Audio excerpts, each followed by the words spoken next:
আমার বড় ভয় হয় আল্লাহ রব্বুল আলামিন যদি হাসরের ময়দানে আমাদেরকে ডাক দেয় আর বলে, ওই বান্দা এদিকে আয়, আয় আয় আয় আমার কাছে আয়।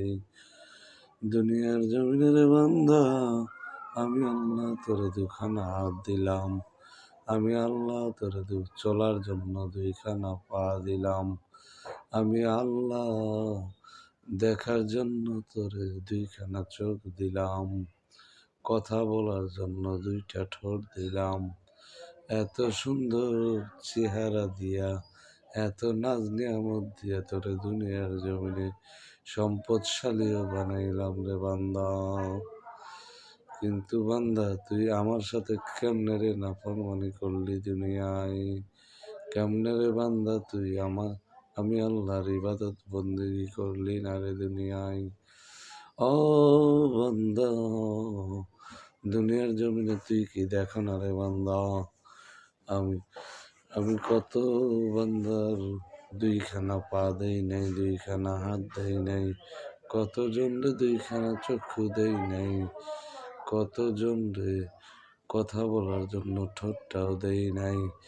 এরপরেও তোমরা দেখছো তারা আমি আল্লাহকে রাজি খুশি করার জন্য, কিন্তু আমি আল্লাহ তাদেরকে অর্থ সম্পদও দেই নাই, তোমারে যা দিছিলাম তাও দেই নাই। এরপরেও তারা আমাকে খুশি করার জন্য আমার নামের জিকির করছে মনে মনে হলেও, আমি আল্লাহকে সেজদা করছে সন্তুষ্টি করার জন্য, আমার জান্নাত লাভ করার জন্য তারা আমাকে সেজদা করছে।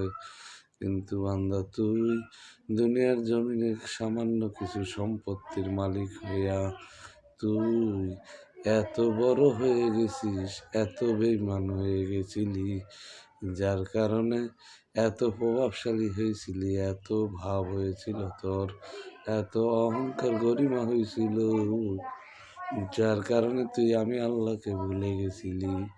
আমি আল্লাহকে সেজদাও করো নাই, নামাজও পড়ো নাই, কোরআনও শিখো নাই। আমি আল্লাহর ডাকে তুমি কোনোদিন সাড়া দাও নাই। আমি আল্লাহর সাথে সব সময় আমার নিয়ামত খেয়ে আমার বিপক্ষে চলছো রে বান্দা। আমি এত সুন্দর করে নিষেধ করে দিয়েছি সুদ খাওয়ার জন্য, তুমি এটাও করেছো। সুদের সাথে যুক্ত ছিলে, সুদ খেয়েছিলে, ঘুষ খেয়েছিলে। আমি আল্লাহকে বেজার করার জন্য, নারাজ করার জন্য যা যা করার দরকার তাই তাই তুমি করছো দুনিয়ার জমিনে। আমার বড় ভয়